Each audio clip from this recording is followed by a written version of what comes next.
This next story is either going to make you angry, make you laugh, or both. It could be both. Could It's be both.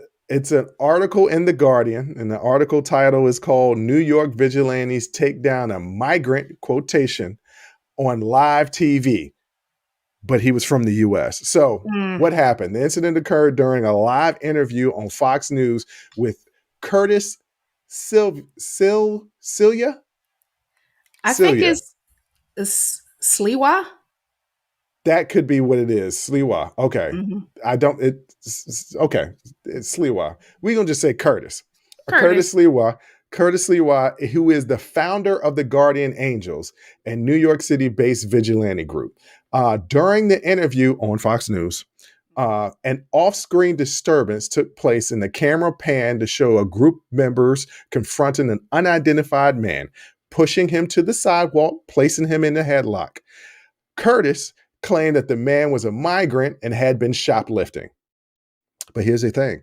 The man was not a migrant, but a New Yorker from the Bronx. The police provided no evidence to support Curtis's allegation that the man was caught stealing, because that was his allegation, that the man was caught stealing. According to the New York Police Department spokesman, officers arrived to find the man detained by bystanders, the Guardians. The bystanders after allegedly tried to disrupt a live interview. The man was issued a disorderly conduct summons because he was acting in a loud and threatening manner on a public sidewalk. This incident has generated waves of backlash against city asylum seekers. Some advocates for immigrants have blamed local officials and the police department for stoking fears of a migrant crime wave, even as the city's crime rate remains largely unchanged since the arrival of tens of thousands of asylum seekers. Let me be clear to point that out. There is a crisis on the border. Yes. There is. You are not going to hear me say that there is not. However, the framing on the crisis on the border has to do with some people calling it an invasion. It is not an invasion. Yeah, people coming into the country is not the problem. Yeah. Well, no, I mean, there's a lot of people coming into the country. There's always been a lot of people coming in. Not like this. This is a lot. This is a lot. This is abnormal. This is a lot. They're asylum seekers.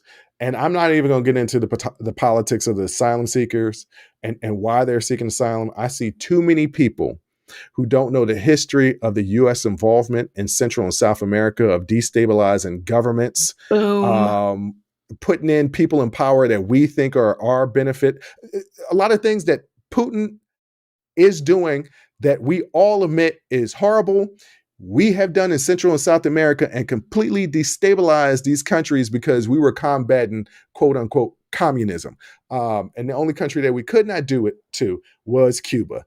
Matter of fact, if you want to talk about a crime wave from immigration in this country, you could go back to the Mariana boat lift when Fidel Castro emptied out his prisons, put them all on boats and shipped them to America. And there was a crime rate increase because he sent criminals. But these people, by and large, are not criminals. And if they do commit crime, 9 times out of 10, it's against other Latino people. Not saying that that's good, but what I'm saying is but you commit crimes in your geographical location. Right.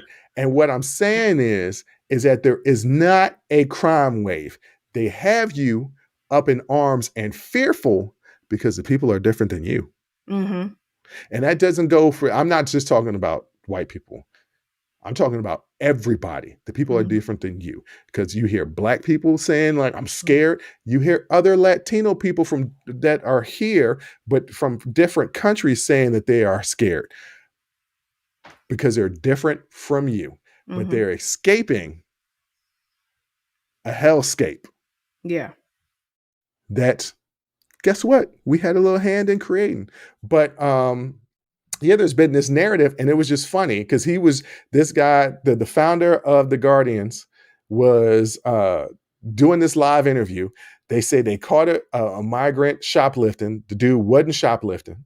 He was causing a ruckus because there's been a history of the Guardian Angels targeting people of color. Now, surprise, surprise. Well, their initial premise was there was a huge crime wave in the 70s in New York. And there was. There was a huge crime wave in the 70s in New York. Yeah. That movie, The Warriors, if anybody has ever seen the movie The Warriors, where they talk about all these teenage gangs. You love that movie. I love that movie. It's fictionalized, as in the gangs weren't that colorful. There weren't mimes and skates riding around beating up people, but there were legitimately gangs all over the place. The mafia was running wild, and it was called Fear City. There was legitimate crime going on in the subways, and they said the police weren't doing enough, so they started this group to just patrol the subways to help people. The only problem is when you have untrained people, and sometimes trained people, out there doing policing, because that's what they are doing, policing, use your personal beliefs bleed into that. And then you start to see the enemy as not your reflection, as a reflection of what the media portrays the enemy to be.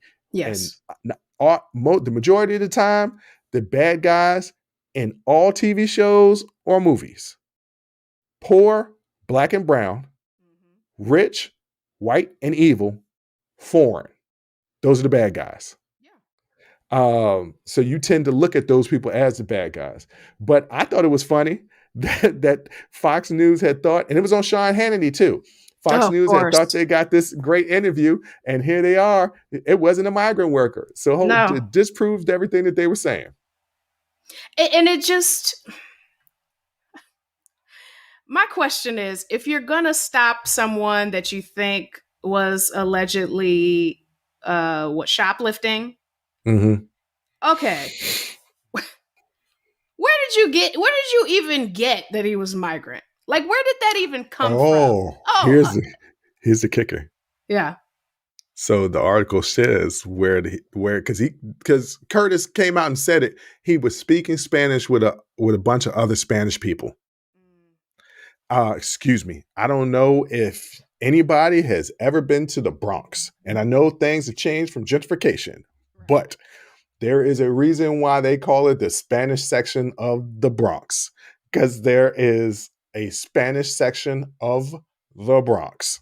If you like that clip, go ahead and hit that like button. Don't forget to subscribe to catch up on all of our latest content. Don't forget to hit the notification button when you do subscribe so you can get updated every time we release content. We release content every day, whether it's an actual show or clips from the shows. So go ahead and subscribe, like, comment. Also, don't forget our Patreon page where you can find our Talking Straight-ish and After Hours Uncensored episodes. That's patreon.com/Unsolicited Perspectives. But once again, thank you again for listening to Unsolicited Perspectives. I'm your host, Bruce Anthony, and I'm going to catch you next time. I'll holla.